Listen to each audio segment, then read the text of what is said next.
Hello, I'm Michelle Charles. Until recently I was the head of policy advocacy at the Access to Medicines campaign of Medicines Sans Frontières, and I currently live in Brazil and work on access to medicines issues there. Hello, my name is Lorenz. I'm a trained physician, actually trained here in Basel, and I work with the Swiss Tropical and Public Health Institute, as we call ourselves now, the former Tropeninstitut, where I had the Swiss Center for International Health. Great, thank you very much. All right, then for the initial question, I think what some of you may have noticed is that this movie mostly deals with problems and issues that were mostly happened in the 90s and the beginning of the millennium. So I would just like to ask our panelists maybe if you could sort of expand on, in your opinion, what the current situation is today, what problems we're dealing with today, how the situation has changed here in developing countries, or in developing countries and in the industrialized world. So just sort of what you kind of see as being the shift and the maybe new emerging problems.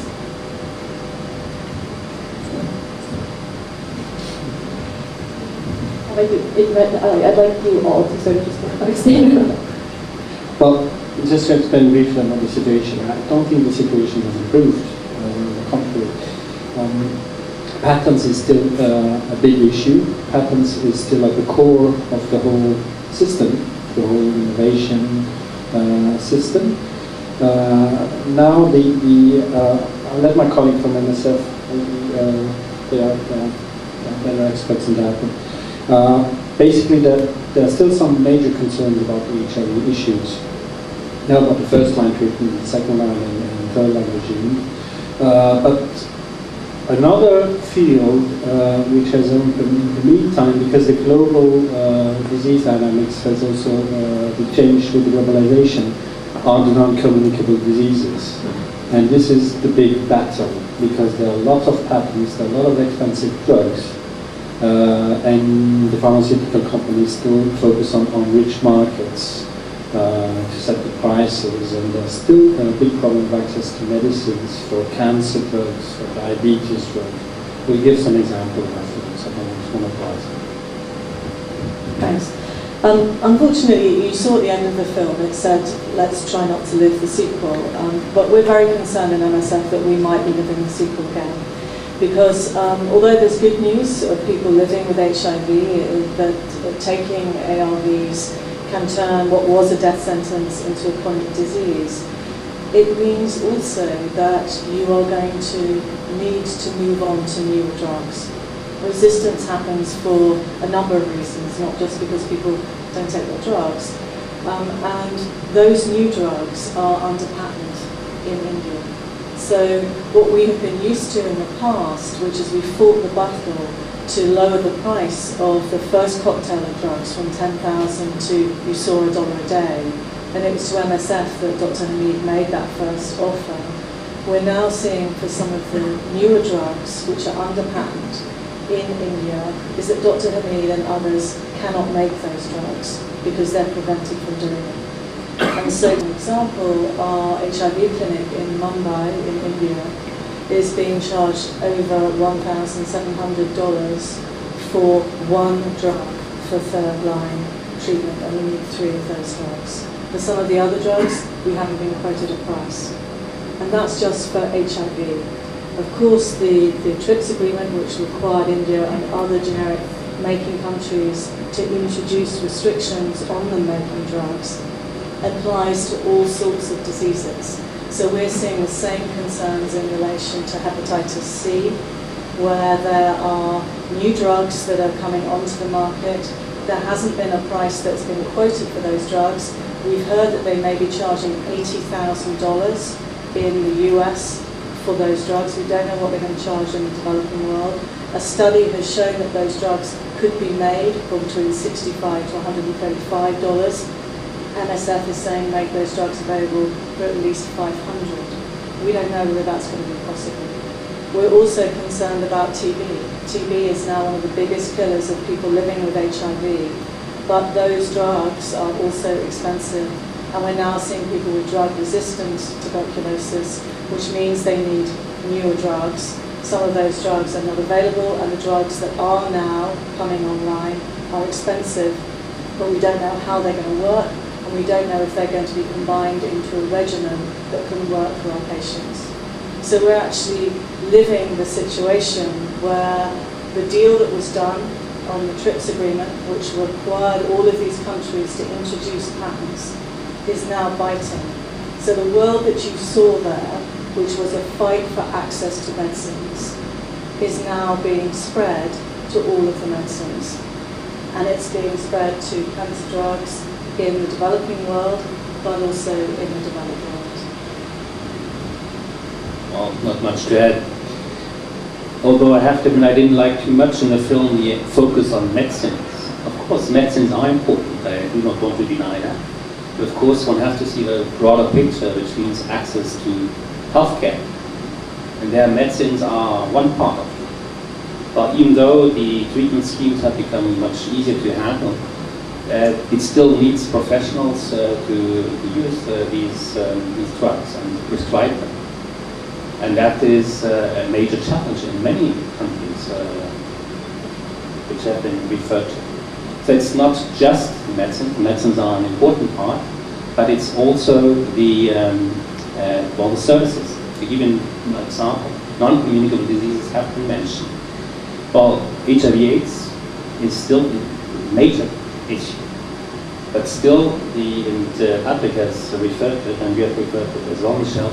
Non-communicable diseases are coming up, and well, in the 54 African countries, there are just around 20 where you can get a radiotherapy if you have a cancer. In the other places, no way. No way. So that's not just, say, the medicine there. It comes also together with medicine because chemotherapy is extremely expensive also for oncological cases. The pharmaceutical. We have how many health insurance schemes? 80 health companies, something like that. If there would be one, there would be much more power to negotiate. But it's also, and that came quite clear in that film as well, it comes to negotiating power to balance big pharma. So it's not completely hopeless, and I think many of us can do something about it. Those who are allowed to vote here in Switzerland, who can influence policy of Switzerland, also when you cannot go to, but what? Right, just because it's such a nice statement that it pushes the flow very well into a question I'd really like to ask before we run out of time is just exactly that. So here in Switzerland, what are the issues we're dealing with? What can we do in Switzerland? As we all know, Switzerland has a lot of a very, very present pharmaceutical industry, so maybe, especially from you, Patrick, just to hear sort of what can be done in Switzerland, what issues are we facing, are there also these differences of access to medicine within Switzerland, and yeah, sort of just the situation in Switzerland, what we can do. I would start by saying that, ironically, Switzerland has been fighting very long against patents. And Switzerland has been known at the beginning of the last century as a place to produce generic medicines. And they were copycatting, and these are the big families that are the ancestors of the big families that are still holding the Basel companies. Were fighting against them, and they were copycatting drugs from German companies, from French companies, from other companies. And then something reverted, and this was when there was a patent law, but then there was still an exception for the medicines. And then back in the 1970s, patents on medicines were introduced, and then everything changed. And now the Swiss government, don't forget, you've seen that in the movie, it's not only about the bad guys from the pharmaceutical companies who are mean, that's not the issue. The government is also involved, and there is some complicity of the government also with that kind of situation. The government is negotiating trade agreements. The government is negotiating free trade agreements. Of course, they have the lobbies of the companies on their back, but they are the one in the front line.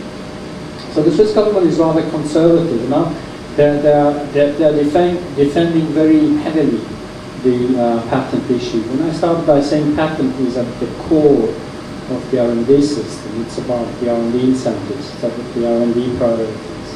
It's about the fact that we exclude competition from the market. It's about the fact that you can have hundreds of different patents just on one molecule or one medicine, which means that you add just some difficulties for others to make cheaper drugs. And that's all the business model of the pharmaceutical companies that needs to be revised, and especially for the emerging countries. Because these are the places, such as China, India, Brazil, where you have quite rich people, but you have also huge pockets of poor people. And you cannot just build your business model by saying, well, we have people who can afford, so we make the drugs, such as the case in South Africa, as you've seen, much higher. We make the price much higher, and for the rest we'll see. And if that doesn't work, they need to reinvent a new business model around that. As in Switzerland, we're lucky; we do have a health insurance. I mean, there are few people who are kicked out of this. I mean, still, it is compulsory. But you have to know that some people do not have insurance in Switzerland. But most of us, the majority of us have. So far, even for high prices, they are covering the costs. Maybe not all. I mean, you can argue. But in those countries, they don't have health insurance. They pay out of pocket. So how do you want an Indian, a South African, a Brazilian, medium-class worker to pay for drugs that cost over $10,000 a year? That's quite crazy. So one needs definitely to do something to the church.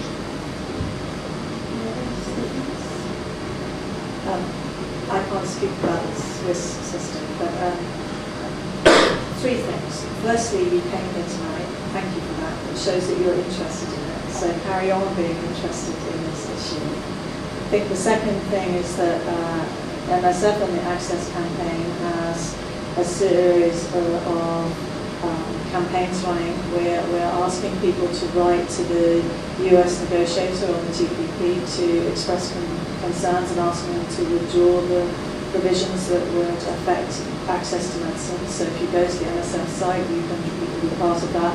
We will have a DB where we are working with people living with TB and asking they commit to seek treatment and to be tested. And we also want the treatments to be good and nutrition. I also just that might have as a of the UK. The interest is that access to medicines previously was seen as a developing country issue, but I think we're starting to see, particularly with cancer drugs, that it's now becoming an issue in the developed world. And just to give an interesting thing, in the US, the FDA, the US agency that approves drugs, of last year, of the 12 cancer drugs that they approved, 11 of them were charged at $100,000 for treatment. And for the first time, you saw US doctors turning around and saying, we cannot afford some of these cancer drugs. So I think that there is a real question about whether the incentives that we're giving and allowing pharmaceutical companies, in effect, to charge what they like, is actually having a negative effect on public health in the developed and the developing world. And I think this is opening up this debate about how can you create a different model that gives you the public health benefits that you need, which is both access and innovation. Well, I guess I should finish on an encouraging note, but just to expand of what Patrick said, Michel, what you're asking for, we have that in Switzerland. It's the government, it's the Swiss Federal Office for Health, which has to approve the drug prices. Yeah. People near that. No, it's actually the service standards. But it's say that public control is in place there.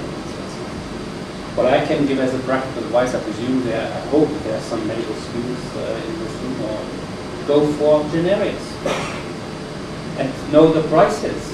I'm not too often in hospital, but when I am, I take the pleasure to ask my colleagues, senior colleagues there, to tell me the price of the drugs, which brand names is it, what they prescribe. We have no idea.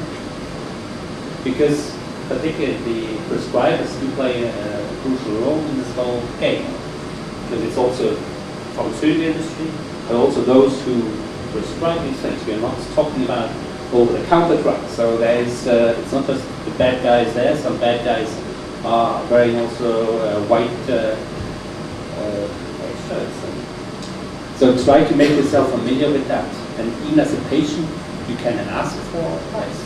If you go to a pharmacy, if you get a prescription, you are free to ask, is that the cheapest drug you're going to do? That's the first question I'm asking. I go to the pharmacy, they offer me something. Usually it's not generic that they offer.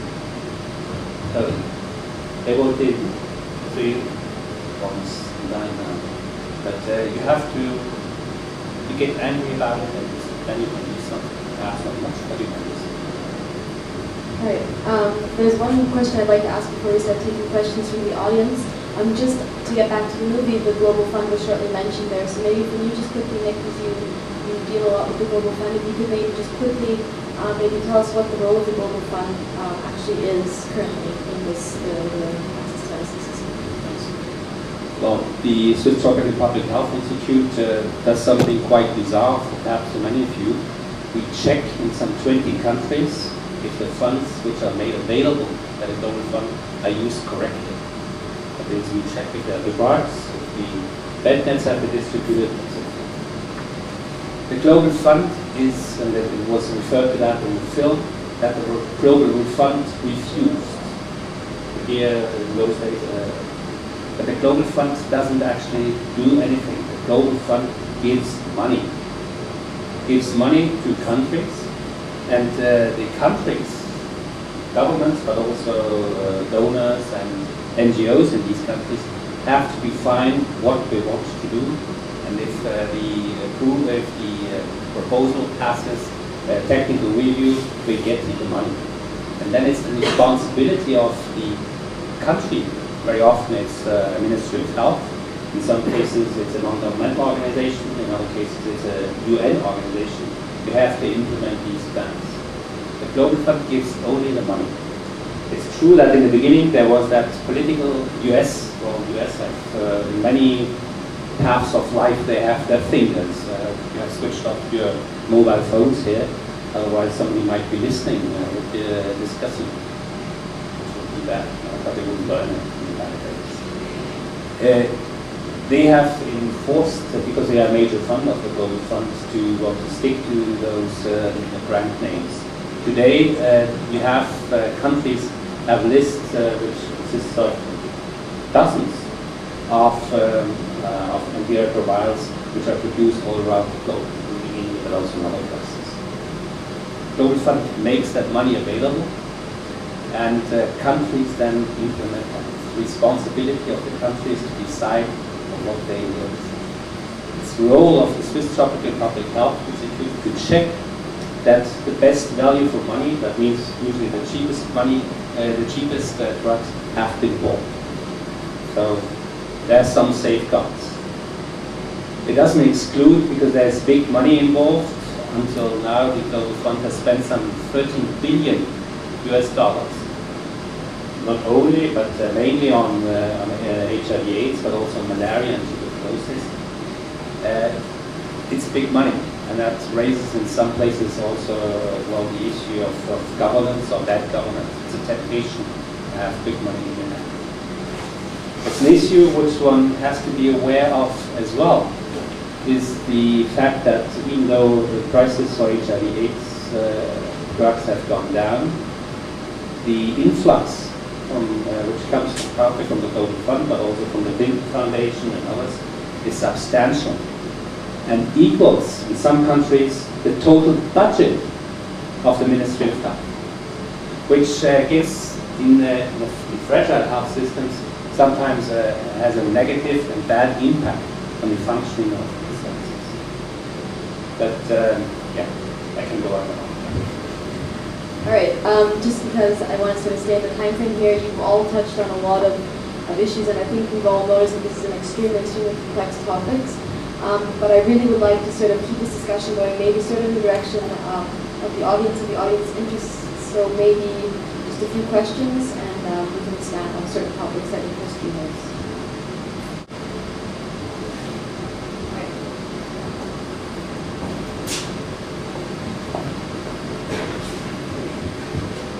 First of all, thank you very much for your interesting discussion. I love it that all of us are just agreeing on the huge need of access to medicine in developing countries, but unfortunately, many heads of pharmaceutical companies, they don't exactly prioritize access to medicines to profits, and there are always like the same arguments against that. And one is this huge argument that if they allow patenting and generic protection, there will be a counterfeiting, so that and there, as far as I know, there's not really good data to convince them that there won't be counterfeiting. And I wanted to ask you whether you have like hard data, some studies or something, which could help us to tell them that that they won't lose all their monopoles in industrial countries if they allow generic production.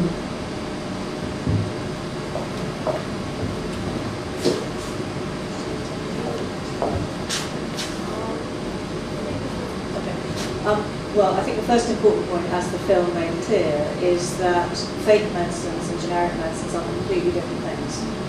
Generic medicines have to be approved by a regulatory authority, and they are bioequivalent. They are the same as the pharmaceutical drugs. And NSF, as well as the Global Fund and PEPFAR, source over 80% of the medicines that we use to treat people living with ARV from generic manufacturers in India. So this was a slur that the pharmaceutical companies tried to do right at the beginning, and basically said that these medicines were not equivalent. That is not the case. And in fact, what has tended to spur people trying to get access to fake medicines has been the high price of branded medicines. What has driven people into the black market to try and find medicines which are not prescribed, or somebody is selling, in the back, around the back of a house, is because the medicines have been priced out of reach. And actually, when you have seen that generic medicines have been made available and medicines have been given to people, then this issue of fake medicines has gone down. Of course, there are fake medicines, and this MSF has a position that if we find fake medicines, then we will report them. But I think it's very important to make clear that they are two very, very different things. And generic medicines can be faked as much as branded medicines, but generic medicines are legitimate copies of the branded medicines. But fake drugs are an issue. One has to look at that, even if you don't quite agree that's just the price, because fake drugs have been cheaper. If it's only that they are at hand, if you go Cameroon a bit, people travel there around with, they are called the walking pharmacists. They have a big bag with whatever you want, and all is fake. People would still buy it, and it has some advantages in terms of access. You don't have to go very far to a health service, you don't have to pay there something, you can buy it directly. So it is an issue, which it's not, I agree, it's an abused argument from some of the representatives of pharmaceutical industry, but it is an issue which needs to be addressed. Another argument which I think has happened, not to the extent that it was frightened to, was not that bad quality would come in, but there would be parallel imports, that people would buy cheap. There have been cases actually in Germany, I think there has been a case, where a pharmacy bought cheap in Africa and sold high in Germany, based on prescriptions. So I think we have to face the reality that men, usually it's men and women, are sometimes bad people, and they just are interested in making money. And the medicine area, drug area, is not an exception to other walks of life. Just one last comment, I won't make it too long. We've been present in different kind of discussions at WHO level or at the Swiss government level, and this issue of counterfeits, fake medicines, substances always comes back. First of all, stress again what Michel said. Generics are identical copies of original branded drugs. That's one thing. When we're talking about fake medicine, we believe that the best way of fighting against poisonous fake medicine is not intellectual property. You need health authorities to do that. You need a market surveillance to do that. You need people to go to the different places where they are sold and to try to dismantle all these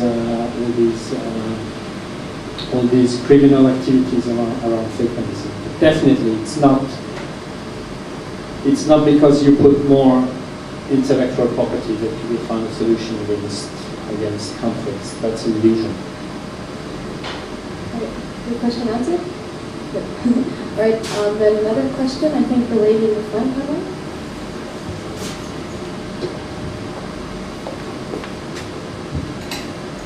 I would like to know if there are some ideas concretely what patients in rich countries can do. I mean, HIV patients. What can we do? I mean, I take very expensive drugs here, and it's based on research done in Africa and Asia. And what can I do to put pressure, I don't know, on doctors and then on pharmaceutical industries to go on? I mean, I watched 2000 in Durban on the streets for access to treatment for everyone, but that's not everything what I want to do. I want to do more because I don't like to swallow my pillow. Compliance is very hard if you know that brothers and sisters are dying. So are there some guerrilla ideas also out there for patients and doctors?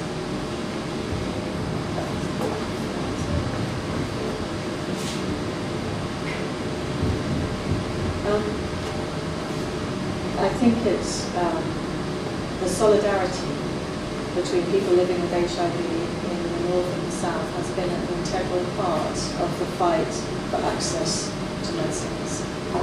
You saw in the film that initially there was felt to be a split between activists in the north and the south. Jamie said this, but I think ACT UP in the US and there's ACT UP Basel as well, which was made up of people living with HIV, pushed very strongly for access to medicines in the developing world. And also, I think it's in relation to the pricing of HIV medicines in the US. You saw some of that.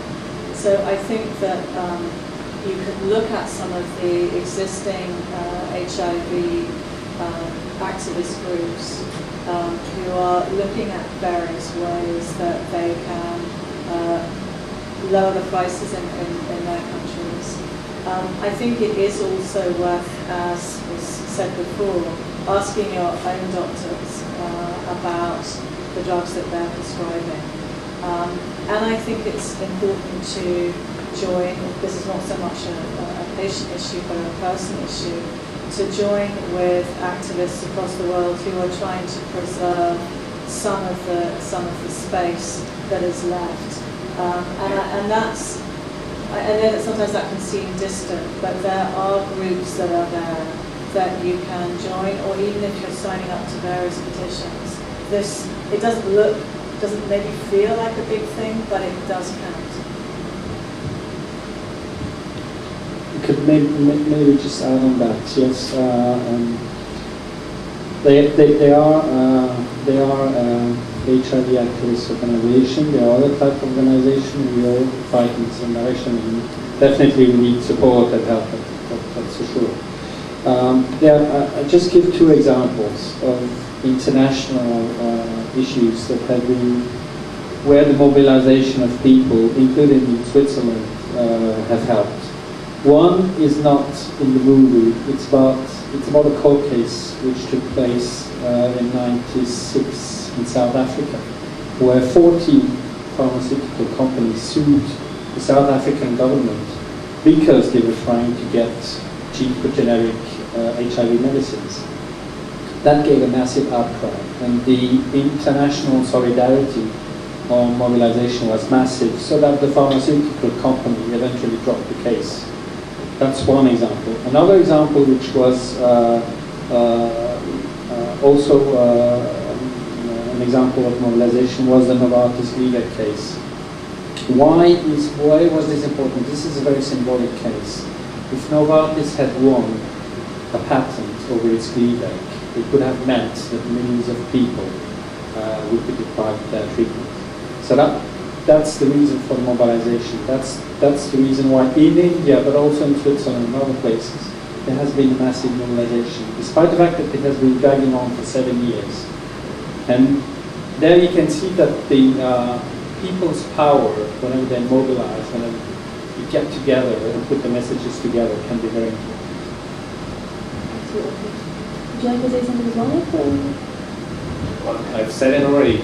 Well, speak up, and there are opportunities here in Switzerland, as has been mentioned. There are some activist groups, there are NGOs which are specifically dealing with HIV/AIDS issues. Okay, some, no, but there is AIDS and AIDS und Kind, I think. Okay, well, we've seen nice examples here on the picture, but there we do not, as I said initially, we don't have to talk about drugs and medicines. That's a reality. And just today, the Transparency International list came out, the updated one. Switzerland is on top, it's number 7 or 8. Thank you. Is that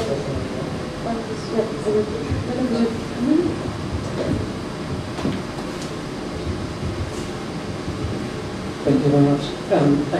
I'm curious about the notion of access, actually, because in the discussion I have the impression that we have a very narrow notion of access. So prices of medicine is now probably your understanding of access to medicine. So I'm curious about more a broader view of access to health, like distribution systems, health systems, maybe gender issues and access to medicine. Can you expand on this kind of topic once again, please?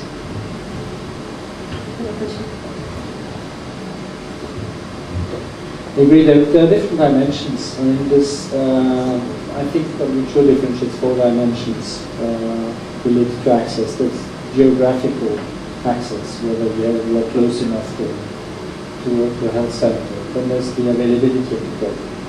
Then there's the whole health system, whether it can cope with it, whether it can provide with a good supply system. And the last one is about price. We focus very much on price, but price is one of the major issues. It's not the only one. You also need to have a good supply system, otherwise the works won't be there. We do focus on that because of the whole issue of patenting system and the whole link. I mean, as far as my organization is concerned, that's the way we look at it, about the North-South relations and the link between Switzerland and developing countries. And patenting is the intellectual property issue.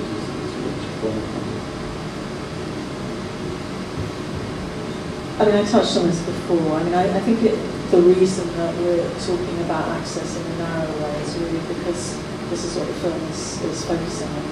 I think, from MSF's perspective, I mean, access is the whole chain about how you provide, you actually encourage people to seek treatment, how you get treatment to them, but you have to also deal with the price.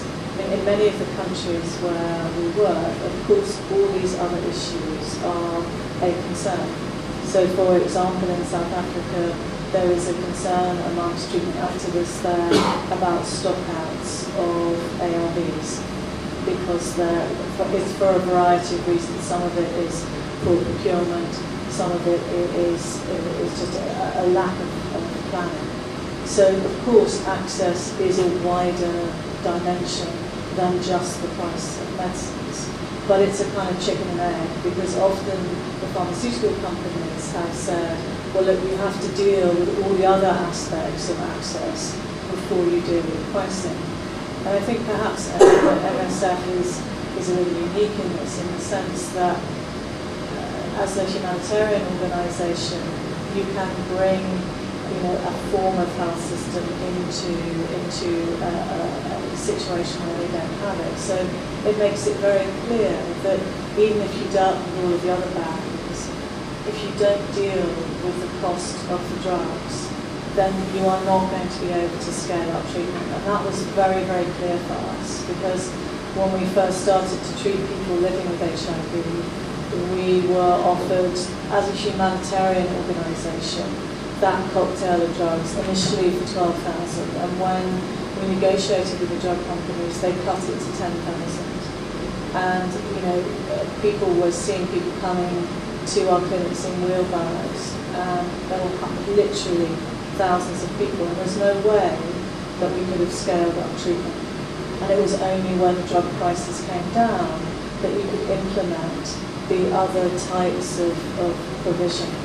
So, I absolutely agree that access is about acceptability, it's about location, it is about gender issues. We still have issues of certain genders and women and children not having access. But I think it's important to recognise that this is an issue that also has to be dealt with, and I think we're primarily focusing on that tonight because this is what the film is focusing on. Well, unfortunately, there are no magic bullets or magic sticks, in order to use a non-militaristic language. Well, it's also, at the end of the day, about sustainability. The answers are not that the humanitarian organization comes in and distributes antiretrovirals for a couple of years and then leaves. It's usually that leaving which is the critical point. Are then the systems really in place to take care for the different dimensions of access, which is, well, it's the geographical access, it's the psychological access to seek service, but it's also finances. Transport is a major cost of health expenditure in countries like Africa. So it's not just, and that's to some extent a frustrating message tonight after this, say, encouraging film, in the sense that something can be done. But it's just, as it was said, for the pharmaceutical industry and the trips and all that. But one has one for making ARVs more accessible than in the past. But the battle is far from being won, because it's one. I think we have time for probably about actually 2 more questions. So, yes.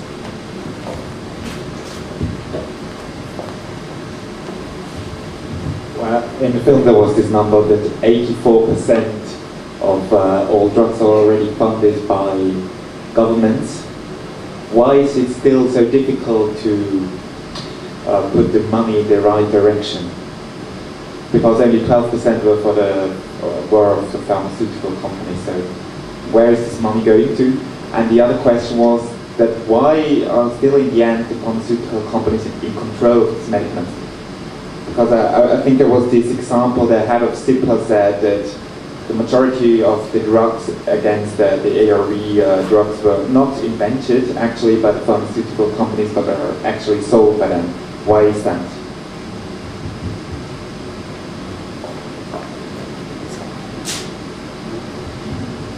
Well, it's how this world is being made up. No, it's a frustrating message, but well, the profit orientation is a guiding principle, not just of the pharmaceutical industry. Could also argue, well, what about the costs? Ambulances has been when I was a district medical officer, was a big pain. There were no cars. But to evacuate, to get sick people, a woman who needed a cesarean section. Why wouldn't Toyota or give the cars for free? They sold it. It's the same logic. 2 things. Firstly, a lot of the research is carried out by research institutes. But what has happened is that the governments that have paid for this, and a lot of it is actually carried out in the US, have introduced rules that basically say, once the research gets to a certain point, you spin it off and you put a patent on it and you sell it to a pharmaceutical company. So in effect, what we're doing is we're socializing the risk, but actually we're not tying any strings to the pharmaceutical company. So you're handing over a very valuable asset to your company, which is then carrying out some clinical trials and marketing, but they actually have not carried out a huge amount of the very costly research, but yet they are then able to charge huge amounts of money for the resulting product. So as a kind of taxpayer, if you're in the US or even in this country, you kind of pay twice. So you pay for the basic research and then you pay at the other end, which is why sort of we and other people are saying, well look, let's find a different way. If you are going to pay, which is what happens for a lot of the basic research, tie more strings to it. Basically say, you have to lower your costs or you have to allow generics. The other thing is, and this has really led to the birth of UAEM, is that it was university students in the US that were saying, well, actually, some of the AIDS drugs were invented in Yale.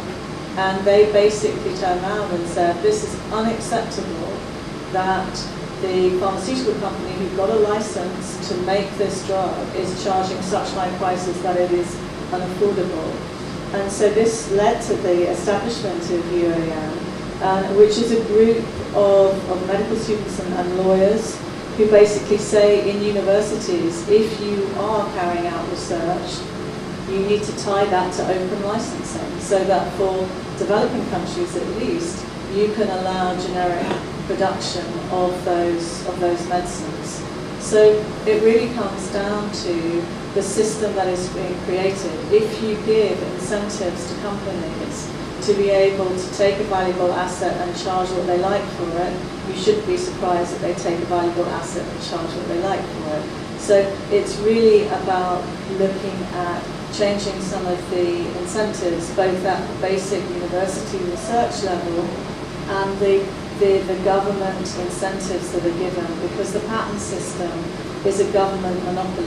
It is a form of corporate welfare, and it's an economic system that actually isn't delivering for what we need. So let's look at finding another economic system that can deliver what we need. And this is what Peter was saying in the film. You can find ways to create a system where we can get the drugs that you need affordably, but also produced in a way that also recognises that there are some costs. So maybe one final question.